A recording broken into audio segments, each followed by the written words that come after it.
Hello students, today we're going to be doing inquiry 12.1. We're going to be investigating viscosity and volcano type.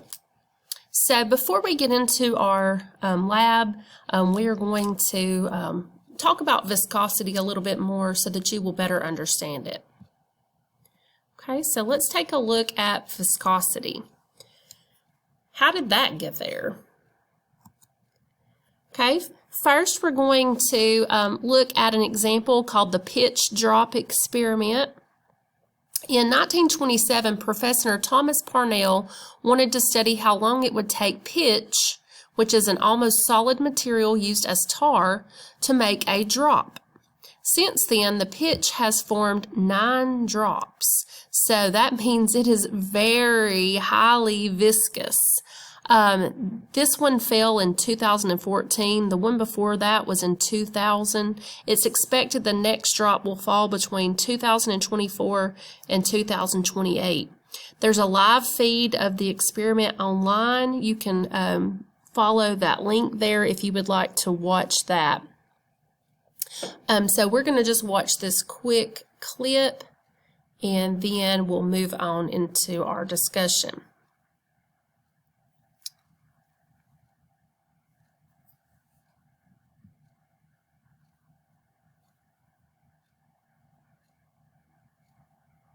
This time lapse is going on. You can see it going through the years here. It's getting closer. The 9th drop touched down on the 12th of April 2014.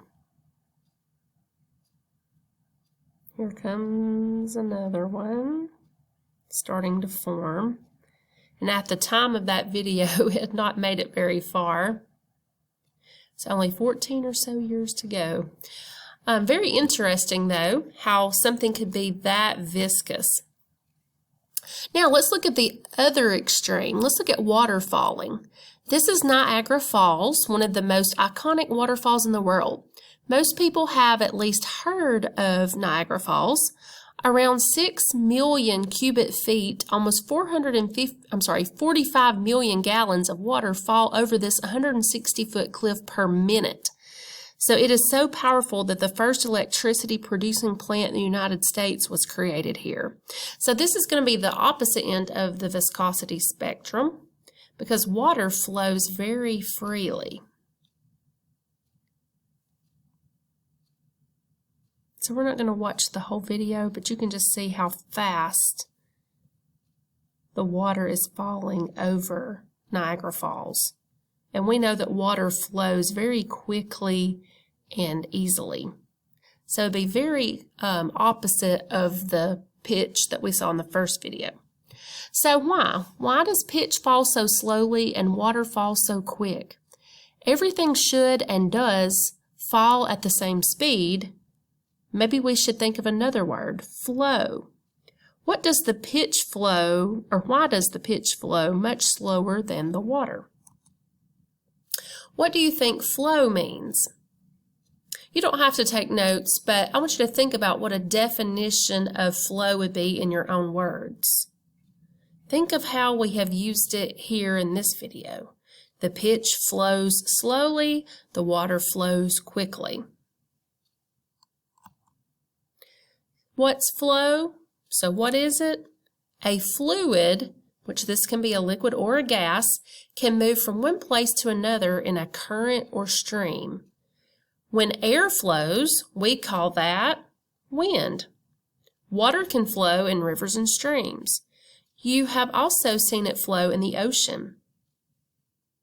When water flows, we call that, can you think of what we're missing here? We call that a current. Why do some things flow differently? What makes a difference in the flow of water and pitch? And are there other fluids that flow at different rates? What can make a fluid flow faster or slower? So think about it. Since you may not have your class to talk to, think about it. If you want to, you can make a list, but at least think about it. Okay, what are some other fluids that you can pour? Think about things that you might pour on a daily basis. Starting at breakfast, you might pour some orange juice or some milk into a glass. You might pour some shampoo into your hand when you take a shower, or some body wash. If you don't use bar soap, you might use body wash. You might pour that into your hand. Think about food. You might pour syrup on your pancakes. Can you think of any other fluids that you might pour? So let's think about for a minute rates. Things flow at different rates. In math, you might have studied rates. Rates are just how much per one. So Tony threw 85 pitches in 5 innings. That's an average rate of 85 pitches divided by 5 innings, which would be 17 pitches per inning. Per here means each. Sometimes you see this in speeds, like miles per hour or meters per second. Scientists use meters per second for speed. So when we're talking about our viscosity of our fluids that flow, what is the rate of flow? As you thought about earlier, different fluids flow at different rates, and we can measure that. The rate at which a certain amount of fluid flows is called its viscosity. Fluids that flow quickly have low viscosity. Fluids that move slowly have high viscosity. So high viscosity would mean, basically, if you're thinking about syrup or tar, more gooey. They like to stick. They don't like to flow very easily. Can you change the viscosity of a fluid? Is the viscosity of a fluid constant, meaning that it can't change? Or is it variable, which means that it can change? Pancakes are awesome, but the best part is the syrup. Syrup flows slowly, but what happens to it when it hits the warm pancakes? Does its viscosity change? Or what if your mother placed this syrup on the stove or in the microwave and heated it up? Would it flow at the same speed as when it was at room temperature? And if you can't tell, I love pancakes. Well, I love waffles too. All right, heat and viscosity. Viscosity is variable based on the temperature of the substance.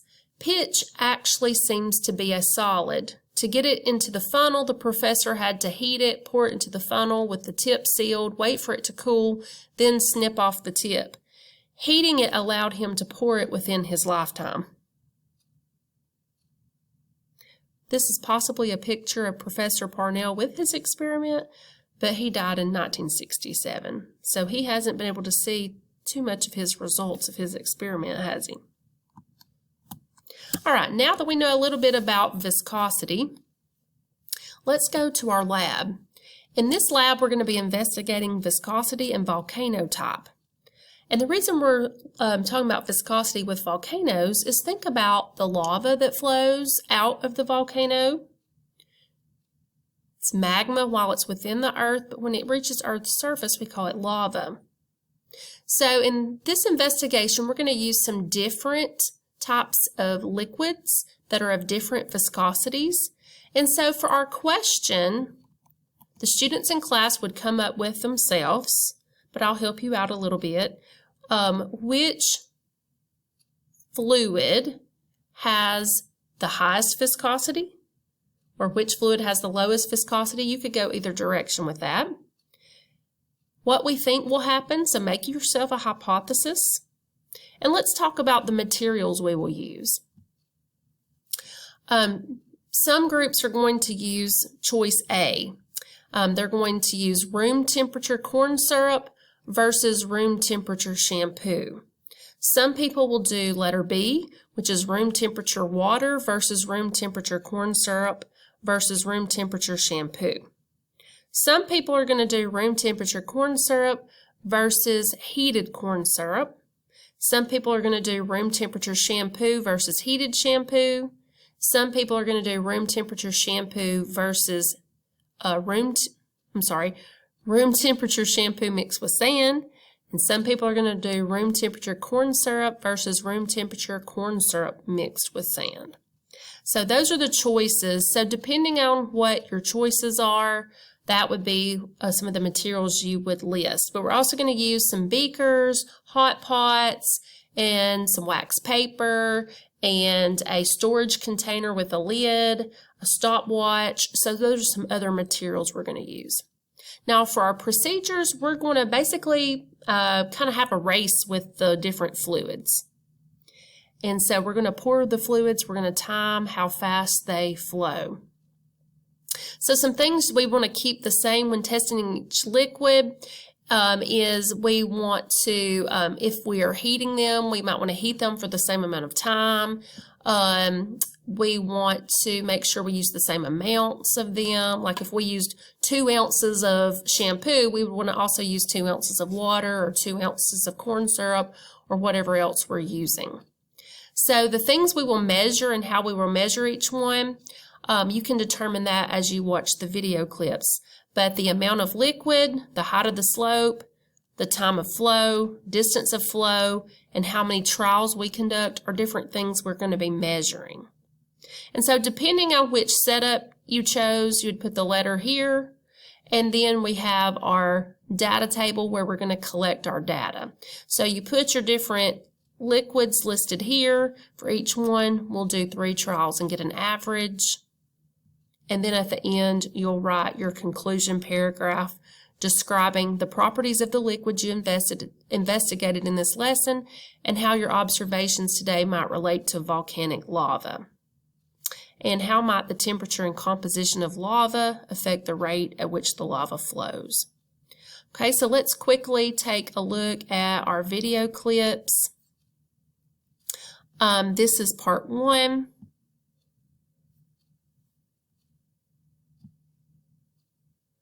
Okay, you're going to see they have measuring spoons that have 5 milliliters of each substance. And they're going to pour them on the wax paper, which is leaned on a lid.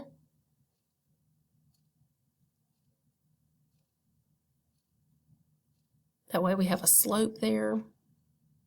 And someone is going to be timing how fast.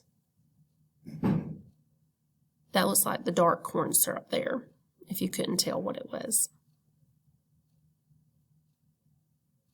Okay, and they're going to keep timing it till it gets to the bottom of the lid. Okay, now they're going to be pouring the shampoo. And these are both at room temperature.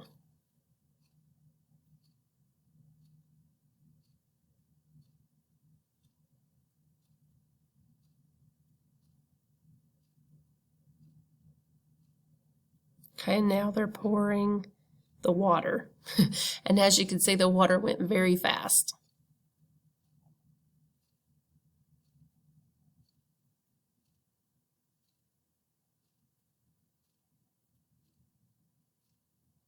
Okay, now let's look at our other options here.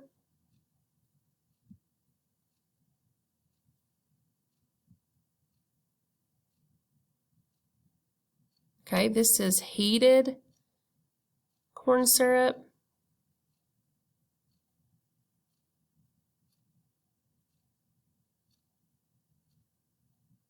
As you can see, the heated corn syrup goes a lot faster than the room temperature corn syrup did.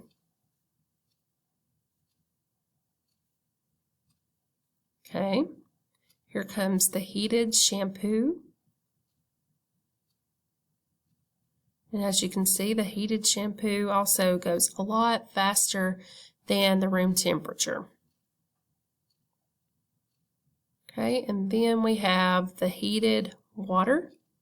And of course, water is going to be fast at any temperature.